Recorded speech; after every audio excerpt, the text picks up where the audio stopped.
and welcome to day 2 at ISE 2022. I'm Nadira Tudor. And I am Rosie Tapner. You're watching Rise.Live, the official TV channel of ISE 2022. ISE opened its doors at its new home here in Barcelona on Tuesday, and what a 24 hours it's been already. Nadira and I have been hard at work, speaking to the people who are making all this an event to remember, exploring the exhibition and going behind the scenes to bring you the latest news. We've been meeting keynote speakers, discussing the state of the industry and learning about the latest cutting-edge technology. It really has been an incredible start so far. Welcome to show 2 of Rise.Live, the official TV channel of ISE 2022. It's another incredibly busy day here at the Gran Via Fira de Barcelona. The halls are teeming with people and the stands are alive to the sound of deals being done. But first, the day 1 keynote at ISE was delivered by leading media artist Refik Anadol. Refik is responsible for the incredible projection mapping event that took place on the facade of Gaudi's Casa Batlló building on Saturday night. I caught up with him just after his keynote. The title of my talk is Understanding the Heritage of Tomorrow. And to me, what is important here is the data of what we have as humanity, especially collective memories, such as the heritage of architecture, nature, space, and culture, and transform them into meaningful experiences for the public space. In my work, I also try to explain how we invented tools, technologies, by using existing technologies. Right now we're at ISE, which is an incredible event where you can find beautiful technologies all over the world. But the question is, what else can we do with them? And to me, as an artist, I feel like I am walking in this, as like a child in like a toy store. Like everything to me feels like another invention, another pigment. And to me, also very inspiring day at Barcelona. I was able to work with my hero, Gaudi's facade, Casa Batlló. One of the most, lifetime dream is being able to work with his genius and remember him through the technology, but respectfully. So we'd create this heritage concept of using his original facade, UNESCO heritage data, and projection map it itself by using the data of Barcelona in real time, using the wind, the temperature, the humidity, the sun data, and infuse the facade as a performance. I do believe we need to use technology in a creative ways, in an authentic, new, not copying ourselves all the time, but finding new questions instead of answers. And I do believe that we have an enormous room for innovation. And I also believe that the current technologies we have can truly be functional for public space, bringing us together, unity, hope. These keywords are pretty much can be achieved once it's used purposefully to create an impactful experience. So one of those questions can be, if a machine can learn, can it dream, right? If a machine can dream, what are the collective memories of this machine? What are the memories that belongs to humanity?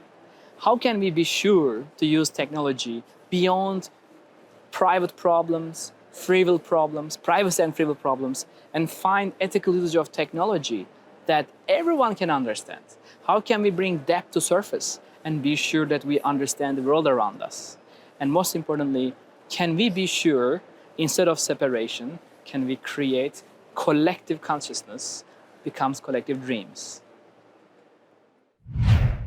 Sony has joined GPA's partner program, and by doing so, it hopes to strengthen its supply chain, global and local communication, as well as showing commitment to the AV integrator network. GPA shares best business practices across the industry. The announcement was made on Tuesday that it joined the program as a strategic global display vendor. If you want to pop over to either stand, Sony is in Hall 3, booth 3E400, and GPA is situated in Hall 2, booth 2H700. Chris Pennell, principal analyst at Future Source, has talked to us about the state of the Pro AV market. In an overview, he said the pandemic has impacted supply chains and also demand. The way that we use Pro AV tools, if you think about sort of meeting space now, previous to COVID was perhaps very sort of defined, But now that's a multi-purpose space where you might be having a sales presentation, you might be doing training, you might be doing product development with collaboration teams. Those teams all have slightly different needs of the AV equipment in that room. So it's about the ability of those teams to come in, sit down, get straight on and do their work, and then get out and go off and do their next sort of task. So that's where the AV has got to be more flexible. Global leader in workplace automation and collaboration solutions, Crestron, has announced it's to acquire innovative camera and intelligent video technology from One Beyond. The One Beyond technology will be integrated into Crestron's video conferencing and control and automation solutions. Crestron President and CEO Dan Feldstein says, to enable productive and effective hybrid meetings, the modern workplace requires technology that provides an equitable experience between the in-room participants and the remote participants. And Hypervision, a global leader in holographic solutions, has created a holographic human of ISE Managing Director Mike Blackman. Mike welcomes visitors at the entrance to ISE 2022. A 19-metre dome and 7.6 flying dome in Hall 5 is home to a series of impressive and immersive presentations, panels and events. Making its debut in Hall 6 is the Digital Signage Boulevard, a great way to experience state-of-the-art digital signage in action. In an easy-to-navigate area in Congress Square, in the heart of ISE, is the Discovery Zone, a launchpad for first-time ISE exhibitors, from young groundbreaking companies to prestigious PLCs. The Women in Live Music Lounge in Hall 7, supporting women and informing men, encourages more women to visit the show and to join the AV industry.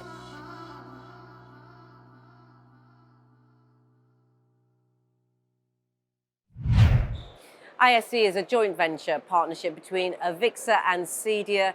CEDIA has a packed program of events across the whole week here in Barcelona. We are very excited to be back in Barcelona for our CEDIA conference. We have more than 30 sessions in our education program, and the tracks include technical business and also design workshops. At CEDIA, we want to help you become better professionals in your career. And what a great way to engage you on your career path, to invite you to meet some of the wonderful thought leaders and experts in our industry who can guide you and offer you helpful resources for business or an opportunity to try new things in a safe learning environment, such as our workshops.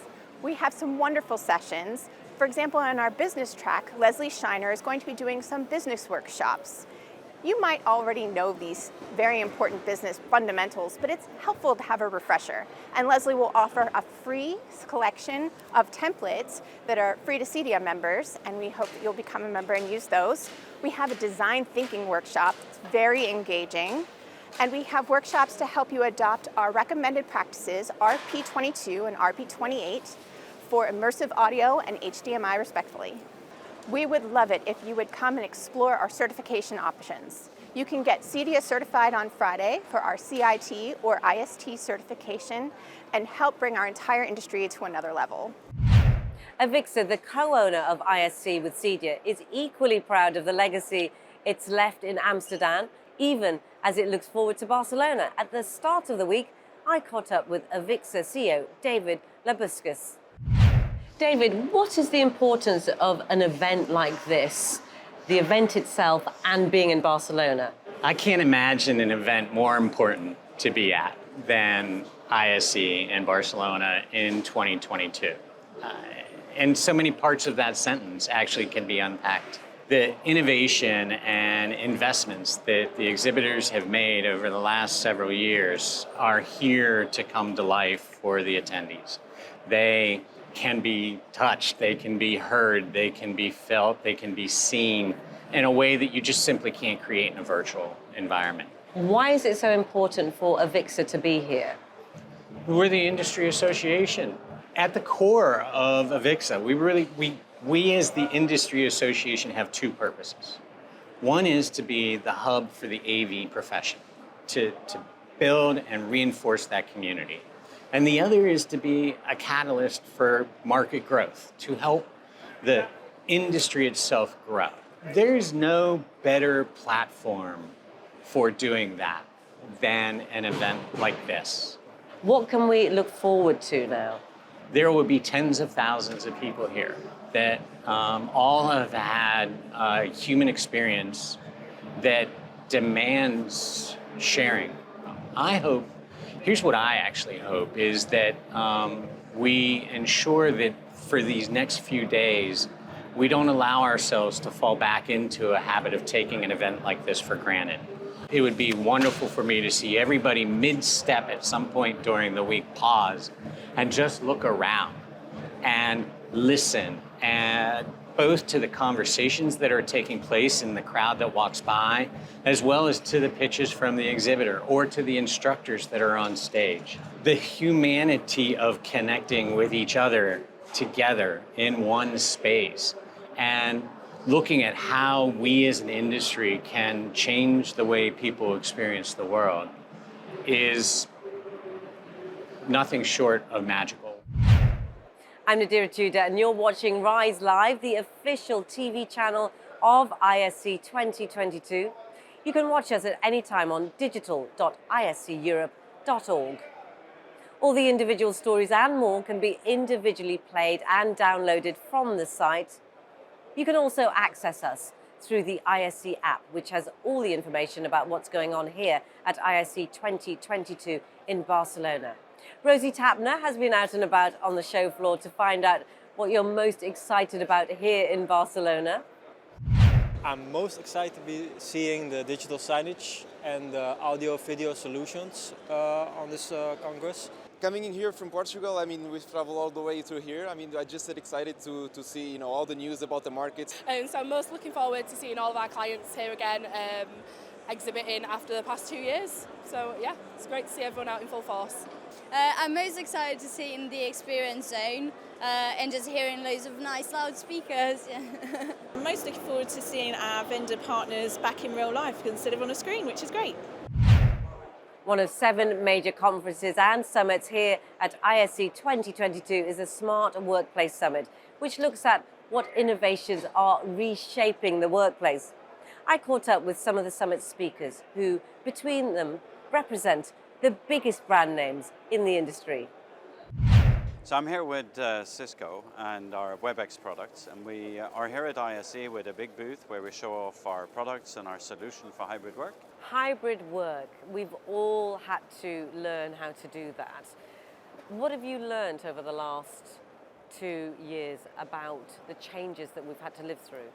Changes are tremendous. And I think that if we think about what happened with COVID and everybody going home, I would think that when it comes to executing and be able to deliver at work, it went a lot better than we thought. So what lessons are we going to be taking forward then? I think there are several lessons. So one other thing that happened when everyone went home is that video kind of got democratized. We got one square each, right? And we could see everyone. So how do we make sure that we don't break that experience when we have a group in the office and 2, 3, 4 people remote? And we can overcome that by using technology. Another thing that we're focusing on, and I think can help a lot, is by being able to use artificial intelligence to recognize and learn individual voices so that you can filter out everything. It can be a dog barking, it can be a lawnmower, it can be a hairdryer, but it could also be the person next to you at Starbucks or other areas that you could filter that out. And you're here in Barcelona. Yeah. How does it feel to be at the ISE? It is fantastic. I love people. I love the customers and the partners, and it's great to meet with all of them again and to share ideas. And when you meet people, you can actually talk about those things. You can have ideas flying and not at least get a response on all of the great products that we have developed and get the customers' feedback. If you could explain, Helen, what your role is within Zoom and what the company does. Yep, cool. So my name's Helen Hawthorne. I head up the solution engineering area for Zoom in EMEA. That consists of our SEs that go out with our sales guys, trying to explain the glory of Zoom and everything that we've been doing and all of our products. And then some of our overlay teams that work with the channel partners as well. Obviously, this is all about a smart workplace, and Zoom has been so dominant over the last couple of years. Where are they now? So where we started at the beginning of this pandemic and where we've got to now is totally different. Start of the pandemic, we were doing about 10 million meeting participants each year. That kind of went mental during the pandemic, up to 300 million meeting participants every day, right? So it was a crazy time. And we're here at the ISE. Yeah. How does it feel? Brilliant. I love it. It's great, right? I'm back in front of customers, been able to talk, back in front of partners, been able to show them everything we've been doing. Because most people, as I said at the beginning, they know us from meetings. They have no idea that we've got chat and phone and whiteboarding in the rooms and Zoom IQ for Sales, which is our new ability to have a look at meetings and how things are progressing within the meetings and how people are behaving and all the other bits and pieces that we're doing at the moment. So it's good. The Digital Learning Summit takes place this afternoon, and Gill Ferrell, the summit's producer, reveals her personal highlights from the show floor to our own Rosie Tapner. I'm here with Gill Ferrell and we're going to learn all about digital learning, which is so important nowadays, Gill, and you've started at Panasonic. Yeah, great place to start. It's all about the learning, it's all about the student experience, but there are some great tools to help make that experience so much better. I can't wait to see, let's go. So Hilmar, we're here in Panasonic. What are they doing in terms of digital learning? Yeah, Panasonic is guiding actually institutions like universities and higher education institutes in the digital transformation, digital learning, online learning, hybrid learning, and all scenarios that are possible there. And talk to me about the glass-to-glass concept. The glass-to-glass solution that we have developed throughout the last years is actually from the lens of the camera to the lens of the projector, like the full ecosystem that is needed to have this digital transformation done in universities. And it should be sustainable, centralized and automized to make it easy. The teacher and professors should concentrate on teaching, and students should have the most fun and most engagement possible in digital learning. That's our target. Okay, Gill, you've taken me to Easy Pitch now. Talk us through it. Why is this so good? We're all doing more and more online hybrid learning, and these guys just make it easy. We've been on this stand for 30 seconds. We're experts. Well, I know that. I'm going to use this board, but I'm a bit short for it, so let's just move it down a little. Let's just say I'm really loving this because it's so easy to use. We're in a Microsoft Enhanced Meeting Room, and we're looking at the folks in the front row. This is a new layout that's a more interactive, a more inclusive experience. We're looking those folks in the eye, and if Megan on the left there says something, the sound is going to come from the left. So it feels like she's actually in the room. We feel like we've got that connection with people. It's less tiring to feel sit in this kind of environment. You feel less like you're staring at a screen. You're engaging with those people. And I think that's really important. And as we're moving forward, is this the future? Is this what we're going to see? The future is here. The future's here. You heard it here first. Gill, we're here at Zoom. Now, a lot of us think of Zoom as just conference calling, but it's so much more. Yeah, everybody's heard of it, but it's not just a meeting tool. These days, you can get it totally integrated with your other learning technologies, all sorts of other apps. And a really cool thing that we've just seen on their stand is the new Zoom whiteboard, which you can use in a meeting, you can use for real-time collaboration, you can use it even when you're not in Zoom meetings. Just imagine like a load of kids putting their thoughts together, sharing them, just like being together, just like being in the room, and you can get back to it anytime. I think the best thing about this is you're sharing a whiteboard between everyone, and everyone can add it on. So if I was the teacher, I could say, I want everyone to add on a sticky note of how they are today, and everyone would just do it, but in their own room. So it's easy learning, right? Woo! The Control Room Summit at ISE 2022 explored how to design a new critical control room. Rosie Tapner went along and spoke to some of the speakers as they came off stage. So the Control Room Summit has just finished, and this explores how these critical facilities are changing and developing to create more appropriate and newer models. I am joined by some of the speakers. Some of the control rooms that we've got across many of the sectors are starting to get a little bit old now. Technology has developed. We've brought in a lot more digitization. So now we're talking, and we've talked in the summit today, about AI to help decision making, about a huge amount of new data and information that's hitting the control room operator, and the need to digest that and present it in a way that allows the operator to make really critical decisions quickly. If we take public safety, for example, and 911, 112 calls, we know that the public has changed, right? So there's a move away from the telephone and more towards online, social media, in order to report incidents. So that requires the control room to adapt and to change to that form of communication. Importantly, we can't forget people, right? So as technology evolves and decision making is supported by technology more and more, the people are still at the heart of it, and control rooms run on people making those critical decisions. So ensuring that new facilities, redesigned facilities, have the appropriate environment, ergonomics, lighting, and all those sorts of things that contribute to the well-being of the operator, really important as well. There's a lot of strength in the control room market. Even compared to the overall market, kind of looking backwards, control rooms have fared relatively well. Now, it's an in-person technology, like so much of Pro AV, but the advantage of control rooms is that unlike other in-person aspects, venues and events, live events, hospitality, this is one of those ones that it's not optional. We can't do without, right? Critical to safety, critical to so many other forms, manufacturing, transportation. So this is a section of Pro AV, a solution area that's actually outperformed over the past couple years the overall market. So already in 2022, the levels are beyond what they were pre-pandemic, which is not true necessarily of the overall AV. Overall AV is like really kind of close to what it was 2019, but control rooms comfortably on. Now, going forward, we have numbers out through 2026. We're looking at very similar growth both for a control AV as compared to overall Pro AV.